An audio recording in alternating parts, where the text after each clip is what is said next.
Anda. Tokoh kita pada ngobrol bareng pakar kali ini yaitu seorang penulis buku spiritual. Beliau mendedikasikan karya-karyanya selama berpuluh tahun hingga saat ini masih fokus menulis buku-buku spiritual, yaitu salah satunya buku-buku Sesi Jenar dan buku-buku lainnya. Nah, saat ini kita langsung saja berdiskusi mengenai karya-karya beliau yang sangat mempengaruhi banyak sekali umat Islam pada saat ini, yaitu Pak Ahmad Khoджин. Selamat siang Pak Ahmad Khoджин. Selamat siang Mbak Fauzia. Apa kabar Pak? Baik-baik, alhamdulillah sehat-sehat. Senang banget nih bisa bertemu dengan Bapak langsung. Terima kasih. Karena saya lebih sering membaca melewat karya-karyanya dan media-medianya begitu. Mungkin untuk pertama gitu ya Pak, ini kan sangat terkenal gitu ya Pak, pemikiran-pemikiran Bapak melalui buku-buku yang sudah Bapak tulis gitu. Kalau saya lihat latar belakangnya atau mungkin kuliahnya dulu di IPB ya Pak ya, pertanian Pak, kok bisa apa gitu yang membuat Bapak termotivasi menulis buku mengenai isu yang cukup sensitif gitu ya Pak, mengulas tentang spiritual ini. Jadi kalau boleh saya sampaikan latar belakang awal. Jadi saya ini kan sebenarnya anak, istilahnya kalau dalam bahasa sekarang itu suburban, jadi pinggiran kota. Iya, pinggiran kota. Jadi alamnya masih desa tapi mepet di kota, yaitu kota Surabaya. Iya, itulah tempat kelahiran saya, tempat saya SD, SMP dibesarkan di sana. Kemudian setelah masuk SLA, saya masuk sekolah pertanian menengah atas ada di Malang. Namun sebelum masuk ke SPMA, setelah tamat SMP, saya berpetualang di pesantren dulu. Iya, jadi berpetualang untuk ngaji di pesantren. Mondok betulan, jadi mondok resmi testing betulan. Kemudian setelah tamat dari sekolah pertanian menengah atas, saya bekerja di perkebunan. Jadi alamnya namanya perkebunan itu alamnya ya bukan. Iya, jadi di situ secara di bawah sadar istilahnya langsung banyak membayangkan kehidupan bagaimana manusia itu seandainya hidup di alam seperti ini tentu harus memiliki kemandirian pikiran. Disitulah berjuang memantapkan diri ya kan, sambil menghayati nilai-nilai yang saya peroleh baik dari pesantren, dari lingkungan, sehingga ketika bekerja dan itu tadi sudah 6 tahun menjelang pensiun, saya terpikir ini kan ada di dalam kehidupan sosial itu yang selalu dianggap kontroversi. Dianggap kontroversi itu karena yang satu menyatakan itu benar, tapi untuk kaum ma'rifat ya kan, itu salah kalau menurut kaum syariat atau istilahnya kaum literalis. Saya termasuk orang yang tidak percaya demikian. Itu istilahnya dikotomi, itu istilahnya cara penjajah itu memecah belah kita. Maka saya harus bisa menyampaikan yang dianggap kontroversi itu tidak lagi menjadi kontroversi. Nah, jadi disitulah kita bedah di mana letak kalau dia itu salah kan itu kan. Dan selama ini kan, itu salah, itu ini, tapi kan orang tidak pernah mengerti. Kalau salah itu ya salahnya di mana kan tidak pernah mengerti. Nah, jadi tujuan orang menulis itu adalah menyampaikan ya sebuah gagasan di mana sebenarnya kebenaran yang ada yang disalahkan orang itu bisa dikembalikan lagi pada posisinya. Nah, jadi seperti itu. Nah, disitulah mulai saya menulis dulu bukan Sesi Jenarnya, menulis Al-Fatihahnya dulu. Iya. Artinya berarti setelah itu selama kuliah Bapak mulai kritis terhadap itu ya? Mulai tahun 81 itu baru ada istilahnya tanda-tanda. Misalnya kepala ekstremis mulai muncul, baru ada tanda-tanda. Kan pada waktu itu revolusi Irak. Jadi yang berkecamuk di universitas-universitas itu teman-teman itu ya gambarnya Khomeini dan sebagainya. hal apa yang titik di mana Bapak mulai begitu dengan konflik seperti itu yang merajalela sehingga tergerak gitu membuat bukunya? Iya. Pengaruhnya begitu, Jadi kan gini, dari sisi saya melihat itu semua kan, apa nggak ada kan gitu kan tokoh-tokoh di, khususnya kalau saya sebagai orang dilahirkan di Surabaya kan orang Jawa. Iya. Jadi tokoh yang jelas di Jawa itu dikenal. Jadi sejak itu kan saya mulai berpikir ada Sunan Kalijogo, ada Siti Jenar, maka saya harus menelusuri sisi lain kalau dianggap ini. Misalkan ajaran Manunggaling Kawula Gusti itu tidak benar secara Islam gitu kan. Setelah saya pelajari ulama-ulama lain, ya saya sendiri kan karena dari pesantren jadi ngerti ulama-ulama yang pandangannya itu Manunggaling Kawula Gusti, cuma tidak dengan kalimat Manunggaling Kawula Gusti, misalnya waktu wujud. Nah, itu kan sebenarnya dalam arti kan tidak ada bedanya, dalam arti ya kan. Cuma dalam istilah ini Manunggaling Kawula Gusti itu waktu wujud ya kan. Sehingga orang tidak terlalu risau dengan kata-kata waktu wujud, tapi kalau dengan kata-kata Manunggaling Kawula Gusti langsung ya, orang itu seakan-akan tergerak. ada itu. Gitu, ya. Kenapa memilih Siti Jenar Pak atau Sunan Kalijogo? Iya, karena tipe Siti Jenar, tipe dulu kan, adalah orang yang berani melawan suatu status quo tatanan. Dari situ. Jadi sebuah negara itu, ya kan, itu biasanya kan dikuasai oleh kaum status quo. Sehingga kalau misalnya di negara itu kondisinya itu memburuk, ya orang nggak berani apa-apa. Tapi kita juga tidak mengajarkan pemberontakan. Nah, kita ingin mengajarkan seharusnya sebagai manusia itu harus bisa menilai, meluruskan. Jadi bukan memberontak kalau berbeda, tapi bisa memberikan penilaian. Itu ada yang salah. Nah, itu sehingga tidak menimbulkan tokoh yang jadi korban. Jadi kan Siti Jenar itu menjadi tokoh yang jadi korban istilahnya kan gitu kan, yang dicop sesat, dicap yang tidak mengikuti orang Islam. Padahal saya sampaikan di situ, Siti Jenar adalah guru bagi para wali. Guru bagi para wali. Makanya dipanggil Syekh. Wali-wali lain itu hanya dipanggil Sunan. Iya. Syekh itu guru besar kalau zaman sekarang itu. Iya. Nah, tapi kan masyarakat itu tidak mengerti apa kedudukan Syekh, apa kedudukan itu, langsung saja itu. Iya, dipelintir. Dan boleh jadi pemelintiran itu karena era setelah Siti Jenar kan era penjajahan. Jadi ya penjajah yang melakukan satu pelintiran. Dan dicap menyimpang begitu. Akhirnya dicap menyimpang. Gitu. Menurut Bapak, apa pandangan Islamnya seorang Siti Jenar? Iya, Siti Jenar itu memandang bahwa Islam itu sebagai wataknya itu adalah agama yang damai. Rahmatan lil alamin. Iya, rahmatan lil alamin. Misalnya dia tidak mau debat, misalnya diajak diskusi mau, tapi kalau diajak debat tidak mau. Lalu yang menarik ini Pak mengenai buku Makrifat ya, Makrifat dan Makna Kehidupan. Mungkin boleh dijelaskan Bapak bagaimana itu? Iya, kan saya menulis Makrifat itu pertama untuk Sunan Kalijogo, ya kan itu Makrifat mistik ya, jadi istilahnya dari Sunan Kalijogo dan Makrifat Kasunyatan yang ditulis, yang saya tulis untuk membahas Siti Jenar. Jadi kan gini, selama ini orang memisahkan antara syariat, torekot, hakikat dan makrifat.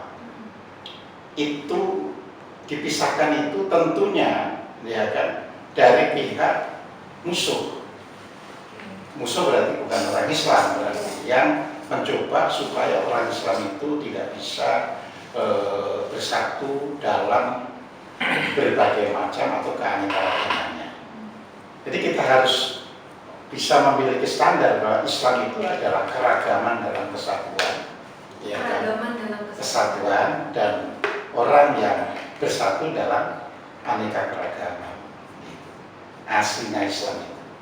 Iya. Tapi kalau melihat Islam menjadi satu kesatuan seperti itu di kondisi saat ini bagaimana menurut Bapak? Loh, justru kondisi saat ini itu masih sebuah proses ya, yang bukan hanya dikotomi, trikotomi atau berapa, karena selalu ada yang memecah belah. Karena apa? Untuk Indonesia, khusus untuk Indonesia ya kan, itu kekuatannya ya pada masyarakat Islam, karena dapat dikatakan 90% ya Muslim, itu kan. Jadi pihak globalis, saya katakan pihak globalis, ya kan, yang ingin menjadikan Indonesia tidak pernah maju. Ya, kalau Indonesia tidak pernah maju kan Indonesia itu pasar konsumen, bukan pasar produsen, iya kan. Nah, ya selalu dipecah-pecah. Dengan dipecah-pecah, manusia tidak pernah bisa fokus untuk menghasilkan sesuatu yang berguna bagi semua orang. Terus menarik lagi Pak, mengenai ajaran Syekh Dinar tadi gitu ya Pak, relevansinya di kehidupan saat ini itu bagaimana Pak? Iya, relevansinya nggak pernah bisa lepas, selalu ada. Saya ambil contoh ya kan. Syekh Dinar itu kan menekankan manusia itu tidak boleh berbohong. Jadi kalau umat Islam itu bisa melihat segala sesuatunya itu dari kacamata yang luas, bukan kacamata kuda. Ya kayak macam-macam warna bunga di taman menjadi indah, kan gitu kan. Tapi kalau Islam diterapkan ya Pak, menurut 3 tadi ya, syariat, hakikat, dan makrifat, diterapkan dalam kehidupan sehari-hari, berarti Islam itu melampaui dari agama itu sendiri gitu Pak, atau bagaimana? Loh, iya, karena kan sebenarnya ad-din sendiri kan tidak bermakna agama seperti dalam bahasa Indonesia, iya kan. Ad-din itu kan lebih bermakna way of life. Ya namanya way of life atau jalan hidup, ya tentu bisa melebihi dari kriteria-kriteria yang dibuat orang. Ya makanya agama Islam itu pun tumbuh setelah munculnya ulama-ulama merumuskan berbagai macam pandangannya, seperti lahirnya fikih, lahirnya hadis. Ya perlu diingat yang ketika zaman Rasulullah yang ada ya Rasulullah dan Al-Qur'annya. Ya kan? Setelah 1 abad masa pertumbuhan agama Islam baru muncul orang-orang tentang masalah-masalah yang berbau politik. Ya kan? Kemudian politik selalu butuh identifikasi, butuh identitas. Itu kelompoknya siapa, itu kelompoknya siapa. Maka lahir fikih. Nah, jadi begitu. Maka abad ketiga, berarti sudah lama dari masa Rasulullah, ya kan? Setelah lahir fikih, ya kan? Orang ingin lebih spesialisasi lagi menekuninya, maka lahirlah hadis. Jadi hadis justru lahir pada abad ketiga Hijriah. Hijriah. Ya. Jadi dapat dibayangkan kan? Ya, terus orang mengabsolutkan, nah itu kekeliruannya. Menyandarkan kepada hadis. Iya, seharusnya kan hadis itu sebagai komplement. Iya, tapi kan tidak, menjadi diabsolutkan. Akhirnya terpecahlah umat. Gitu. Dari mazhab tadi. Iya.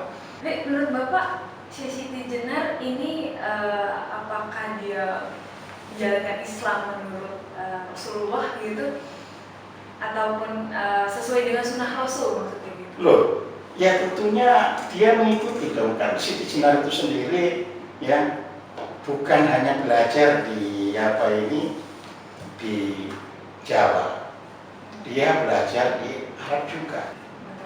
Menarik nih Pak, karena membahas Syekh Dinar ini kan memang hal yang bertolak belakang gitu kepada masyarakat. Yang paling dikenal ini kan ajaran Manunggaling Kaula Gustinya. Menurut Bapak, apa itu implementasi Manunggaling Kaula Gusti? Iya, Manunggaling Kaula Gusti itu justru ingin menghayati makna kemanunggalan itu. Ya kan kita nggak pernah pisah dengan Tuhan, tapi kenapa kita kok merasa jauh dari Tuhan? Itu kan kalau saya pribadi, saya sering memberikan guyonan. Iya, guyonan begini. Coba Anda sudah yakin belum kalau Tuhan selalu bersama Anda? Iya, itu karena dalilnya kan di surat Al-Hadid ya, surat 57 ayat 4-nya kan mengatakan wa huwa ma'akum aina ma kuntum. Jadi Tuhan itu senantiasa bersama kalian dimanapun kalian berada. Ya kan, ketika saya tanya, yakin kalau bersama? Manggali kalau Gusti yang pribadi. Nah, manggali kalau Gusti dalam bentuk sosial ya itu adalah upaya bahwa rakyat dan raja itu hakikatnya satu. Jadi bukan dua, itu hanya peran.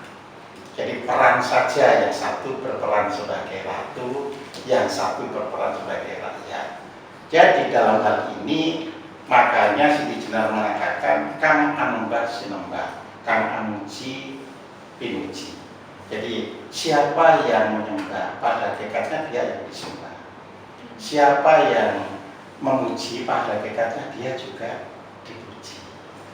Jadi seperti itu. Nah, sehingga kalau apa itu hidup bernegara itu kan rakyat itu disebut abdi negara.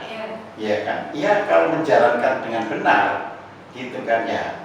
Ratu tentunya akan menerima itu, akan melindungi itu, akan memberikan satu seperti yang ada dalam undang-undang, jadi memberikan perlindungan sepenuhnya kepada rakyatnya.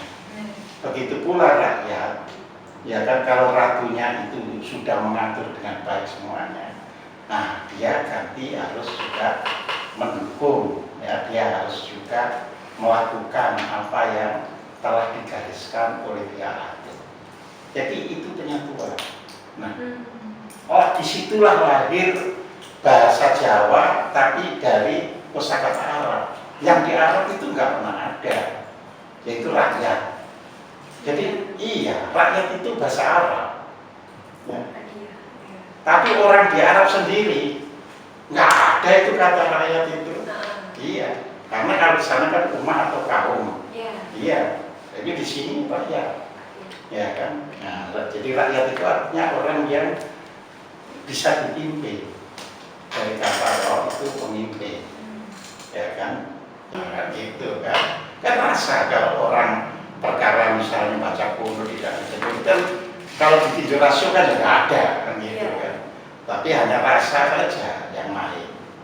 Jadi bisa karena rasa berkaitan dengan keyakinan, jadi bisa benturan. Nah, itu harus dipahami bagi orang Indonesia mengapa sejak merdeka ya aliran Islam baru itu selalu muncul. Kok seperti nggak habis-habisnya, gitu. Seperti orang tua kita itu salah betul, ya kan. Misalnya tahun 80-an tidak ada gerakan Islam ala Timur Tengah, apa yang dikatakan Wahabi itu, ya kan. Tapi semenjak apa itu reformasi, nah itu meningkat misalnya, ya kan. Jadi seperti itu, akhirnya terjadi dikotomi yang nggak habis-habis, gitu. Jadi ada umat Islam yang akan terus berkembang nanti sesuai dengan pemikiran. Iya, dan menjadikan tabrakan terus dengan yang sudah ada, ya kan. Kita lihat misalnya kalau di zaman Orde Baru misalnya, ya kan, paling kita sudah mengenal apa itu NU, apa itu Muhammadiyah, apa itu Persis, ya kan, yang sudah ada. Ya kan, terus pada waktu itu muncul yang namanya Islam Jamaah. Terus begitu reformasi muncul lagi ada Salafi, ada ini,